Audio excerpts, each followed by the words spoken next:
సమాజంలో ప్రతి ఒక్కరూ ఆనందంగా ఉన్నప్పుడే, ప్రతి ఒక్కరికి ఎదిగే అవకాశాలు అందినప్పుడే, ప్రతి ఒక్కరి ఆకాంక్షలు నెరవేరుతున్నప్పుడే అది సుపరిపాలన అవుతుంది అని నారా చంద్రబాబు నాయుడు గారు నమ్ముతారు. అటువంటి సుపరిపాలనను 2 ఏళ్లుగా ఆంధ్రప్రదేశ్ ప్రజలకు అందిస్తోంది కూటమి ప్రభుత్వం. ముఖ్యమంత్రి చంద్రబాబు గారు, ఉప ముఖ్యమంత్రి పవన్ కళ్యాణ్ గారు, వీరిద్దరి కృషికి తోడ్పాటునందిస్తున్న ప్రధాని నరేంద్ర మోదీ గారు వెరసి కూటమి ప్రభుత్వం ఆంధ్రప్రదేశ్ ప్రజల పాలిట ఆకాంక్షలు నెరవేర్చే అక్షయ పాత్ర.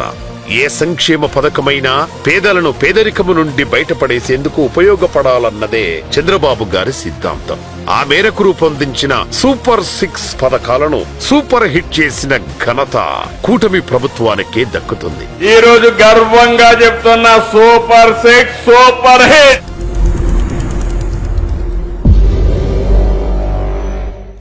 ఇంట్లో ఎంతమంది పిల్లలుంటే అంతమంది పిల్లలు బడికి వెళ్లి చదువుకునేలా తల్లికి వందనం పేరిట సూపర్ 6 హామీని నెరవేర్చడం జరిగింది. రాష్ట్రంలోని 67.27 లక్షల మంది విద్యార్థులకు ఈ పథకం కింద 10,090 కోట్లు చెల్లించడం జరిగింది. తల్లికి వందనం పథకంలో మా ముగ్గురు పిల్లలకి 13,000 లెక్కన 39,000 రూపాయలు మా అకౌంట్ కి రావడం జరిగింది. చాలా సంతోషంగా ఉంది. తల్లికి వందనం అనేది నలుగురు పిల్లలకి కూడా 13,000 చొప్పున 52,000 అనేది రిలీజ్ చేశారు. ఈ కూటమి ప్రభుత్వానికి ప్రత్యేకమైన ధన్యవాదాలు తెలుపుకుంటున్నాను. స్త్రీలు కూడా ఆర్థికంగా ఎదిగి కుటుంబానికి చేదోడుగా నిలిస్తే ఆ కుటుంబం అన్ని విధాలుగా ఎదగడం సులభమవుతుంది. అందుకే చదువు కోసం, ఉద్యోగం కోసం, ఉపాధి కోసం బయటకు వెళ్లే స్త్రీకి ప్రయాణ ఖర్చులు మిగిలిస్తే ఆ 2 నుంచి 2,500 మరో రకంగా ఆమెకు ఆర్థిక అండనిస్తాయి. ఈ ఉద్దేశంతో స్త్రీ శక్తి పథకం ద్వారా మహిళలకు ఏపీఎస్ఆర్టీసీ బస్సుల్లో ఉచిత ప్రయాణ సౌకర్యం కలిగించారు. ఇప్పటి వరకు ఈ పథకం కింద 71 కోట్ల ఉచిత ప్రయాణాలు నమోదయ్యాయి. రోజు వెళ్ళడానికి రావడానికి 80 రూపాయలు అయ్యేది. 80 రూపాయలు మిగలడం ద్వారా నాకు చాలా ఆనందంగా ఉంది. 80 రూపాయలు అంటే నెలకి 2,400 కదా, అలా మిగలడం వల్ల మా డాడీకి కూడా చాలా ఆనందంగా ఉంది. పేదరికంలో ఉన్న వాళ్ళకి ఇప్పుడు ఒక రోజు బస్సులు ఎక్కడానికి డబ్బులు ఉంటాయి, లేకపోవచ్చు. అలాంటి వాళ్ళకి ఇది మంచి అవకాశంగా ఆయన పెట్టాడు. ఈ పథకం అమలయ్యే బస్సుల్లోనే దివ్యాంగులకు కూడా ఉచిత ప్రయాణ సౌకర్యాన్ని దివ్యాంగ శక్తి పథకం ద్వారా అందించడం జరిగింది. ఇప్పటికే ఈ పథకం ద్వారా 31 లక్షల ఉచిత ప్రయాణాలు నమోదయ్యాయి. దీపం 2 పథకం కింద ఏటా ఉచితంగా 3 వంట గ్యాస్ సిలిండర్లు అందిస్తున్నారు. ఇప్పటికే 4.26 కోట్ల సిలిండర్లను ఉచితంగా పంచారు. అన్ని ఉపయోగంగానే ఉన్నాయండి. గ్యాస్ బండి ఇటు వల్ల పొద్దున్నే పనులు చీకటితో లేచి కట్ల పొయ్యి మీద వండుకుని రావాలంటే యాతన. మళ్ళీ పొద్దుగిన దాకా 6 దాకా చేలో ఉండి ఇంటికి వెళ్తే పొద్దుగిన తర్వాత కట్ల పొయ్యి వెలిగించుకోవాలంటే యాతన కదండి. మాకు అన్ని బాగానే ఉంది. గ్యాస్ బండి ఇటు మాత్రానికి అన్ని ఉపయోగమే. మాకు 3 బండ్లు అవుతాయండి సంవత్సరానికి, లేకుండా వస్తుంది. 3,000 రూపాయలు మాకు ఏ వల్ల వస్తాయి, మరి పని చేసుకుంటే వాళ్ళకి ఇది మేలే మాకు చంద్రబాబు నాయుడు గారు. పేదలు, చిరుద్యోగులు తమ ఆకలి చల్లార్చుకోవడానికి తమ కొద్దిపాటి సంపాదన నుండి అధిక భాగం ఖర్చు చెయ్యకుండా కేవలం 5 రూపాయలతో భోజనం చేయాలన్న ఆలోచనతో రాష్ట్రంలో 269 అన్నా క్యాంటీన్లను ఏర్పాటు చేయడం జరిగింది. వీటి ద్వారా ఇప్పటికీ 9.71 కోట్ల భోజనాలు అందించడం జరిగింది. సూపర్ 5 రూపాయలకి ఈ పప్పు, సాంబారు, పెరుగు, విరుగు, చట్నీ, మామిడికాయ పచ్చడి సూపర్ ఉంది సార్. అలాగే ఏటా ఒక్క రైతుకు 20,000 రూపాయల సాయమిస్తామని రైతులకిచ్చిన మాట నిలబెట్టుకుంటూ 46 లక్షల మందికి అన్నదాత సుఖీ భవ పథకం కింద 8,985 కోట్ల ఆర్థిక సహకారం చేయడం జరిగింది. కష్టపడి పనిచేసి సన్నగిల్లిన వయస్సులో రెక్కాడితే కాని డొక్కాడని కుటుంబాలలో ఆకలి బాధలు ఉండకూడదని, అదే సమయంలో ఎవరి మీద ఆధారపడకుండా ఆత్మగౌరవంతో వ్యక్తులు బతకాలన్న ఆశయంతో ఎన్టీఆర్ భరోసా పింఛన్లను పంపిణీ చేస్తున్నారు. పేదల సేవలో అంటూ ప్రతి నెల స్వయంగా ముఖ్యమంత్రి గారే పేదల ఇళ్లకు వెళ్లి పింఛన్లు అందజేస్తున్నారు. ఇప్పటి వరకు ఈ సామాజిక భద్రతా పింఛన్ల కింద 65,000 కోట్లకు పైగా పంపిణీ చేశారు.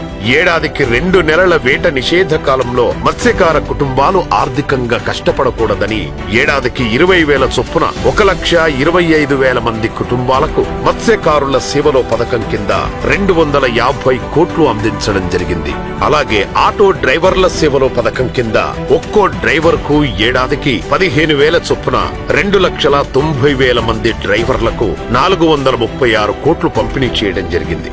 అంతేకాదు పేదరిక నిర్మూలన కోసం చంద్రబాబు గారు రూపొందించిన P4 కార్యక్రమాల ద్వారా 2 లక్షల బంగారు కుటుంబాలకు మార్గదర్శకులను సూచించడం జరిగింది. జీరో పవర్టీ P4 ఇది ఒక గేమ్ చేంజర్ గా తయారవుతుంది. అంగన్వాడీ కార్యకర్తలు, ఆశా వర్కర్ల వంటి చిరుద్యోగులకు భరోసాగా గ్రాట్యుటీ అమలు చేస్తున్నారు.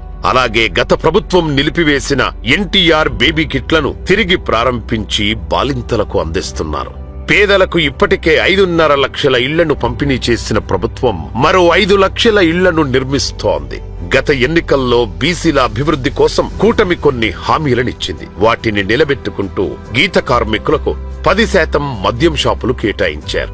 నాయి బ్రాహ్మణుల వేతనాలను నెలకు 25,000 రూపాయలకు పెంచారు. చేనేతలకు మగ్గానికి నెలకు 200 యూనిట్లు, మరమగ్గానికి 500 యూనిట్లు ఉచిత విద్యుత్తునిస్తున్నారు. సోలార్ రూప్ టాప్ అమర్చుకునే బీసీలకు అదనంగా 20,000 రూపాయలు ఇస్తున్నారు. హిందువుల మనోభావాలు కాపాడేలా తిరుమల సహా దేవాలయాల్లో సమూల మార్పులకు శ్రీకారం చుట్టారు. 15 ప్రధాన ఆలయాల్లో నిత్యాన్నదాన కార్యక్రమాలు జరిగేలా ఏర్పాట్లు చేశారు. మతపరమైన కార్యక్రమాలకు ఊతమిచ్చేలా పురోహితులకు నెలవారీ వేతనాన్ని 15,000 రూపాయలకు పెంచారు. ఇమాంలకు నెలకు 10,000 రూపాయలు, మౌజన్లకు నెలకు 5,000 రూపాయల చొప్పున ఏడాదికి 90 కోట్లు ఇస్తున్నారు. వక్ఫ్ బోర్డును పునరుద్ధరించి అందులో ఉన్న వర్గాలకు ప్రాధాన్యత ఉండేలా 8,427 మంది పోస్టర్లకు నెలకు 5,000 రూపాయల చొప్పున గౌరవ వేతనమిస్తున్నారు. మైనార్టీ సంక్షేమానికి ఈ ఏడాదికి 3,670 కోట్లు కేటాయించారు. ఇక ఎస్సీల విషయానికొస్తే గత ప్రభుత్వంలో దారుణ దమనకాండకు గురయ్యారు దళితులు. కూటమి ప్రభుత్వం వచ్చాక దళితులకు అన్ని శుభసూచనాలే. వివాదాలకు తావివ్వకుండా ఎస్సీ వర్గీకరణ చేశారు. 20 లక్షల ఎస్సీ ఎస్టీ కుటుంబాలకు ఉచితంగా సోలార్ రూప్ టాప్లను అమర్చుతున్నారు. అన్నదాతల విషయానికి వస్తే రికార్డు స్థాయిలో ధాన్య సేకరణ చేయడమే కాకుండా కొనుగోలు డబ్బులను కేవలం 24 గంటల్లో రైతు ఖాతాల్లో జమ చేస్తుండడం పట్ల అన్నదాతల్లో మునుపెన్నడూ లేని ఆనందం కనబడుతోంది. వర్షాల వల్ల తడిసినా గానీ శుభ్రంగా తీసుకున్నారు. మా అమౌంట్ 24 గంటల పడిపోయినాయండి. ఈ కూటమి ప్రభుత్వం వచ్చాక రైతులు బాధ వస్తుంది. అమౌంట్ నెక్స్ట్ డేనే పడిపోయింది సార్. ఈ రోజు వడ్డీ వెళ్తే రేపు మార్నింగ్ 10 గంటల 11 గంటల టైంలో వడ్డీ డబ్బులు పడిపోయింది. హెల్త్ సొసైటీని హ్యాపీ అండ్ వెల్త్ సొసైటీ అంటారు చంద్రబాబు గారు. అందుకే గేట్స్ ఫౌండేషన్, టాటా సంజీవనితో కలిసి డీజీ హెల్త్ కేర్ ప్రాజెక్టులను ప్రారంభించారు. యువతకు ఇచ్చిన ఉద్యోగాల హామీని నిలబెట్టుకుంటూ మెగా డిఎస్సితో 15,941 టీచర్ పోస్టులు, 5,757 పోలీస్ కానిస్టేబుల్ పోస్టులు ఇవ్వడం జరిగింది. అంతేకాదు ఈ ఏడాదికి అప్పుడే 10,000కు పైగా ప్రభుత్వ ఉద్యోగాలకు జాబ్ క్యాలెండర్ విడుదల చేయడం జరిగింది. ఈ క్యాలెండర్ ప్రకారం నోటిఫికేషన్ల జారీ కూడా జరుగుతుంది. మరోవైపు మంత్రి లోకేష్ గారు విద్యా వ్యవస్థలో అనేక సంస్కరణలను తీసుకొచ్చి ప్రభుత్వ బడులను కార్పొరేట్ బడులకు ధీటుగా తీర్చిదిద్దుతున్నారు. ఈ ముగ్గురి సారథ్యంలో కేంద్ర ప్రభుత్వ సహకారంతో మునుపెన్నడూ లేనంత అద్భుతంగా కూటమి ప్రభుత్వంలో సంక్షేమ పథకాలు అమలవుతున్నాయని ప్రజలంటున్నారు. కూటమి ప్రభుత్వం నుంచి పేదలకు అందే ప్రతి రూపాయి కూడా ఆ పేదల అభ్యున్నతికే తోడ్పడాలనే సదాశయంతో కూటమి ప్రభుత్వం సంక్షేమ పథకాలను అమలు చేస్తోంది.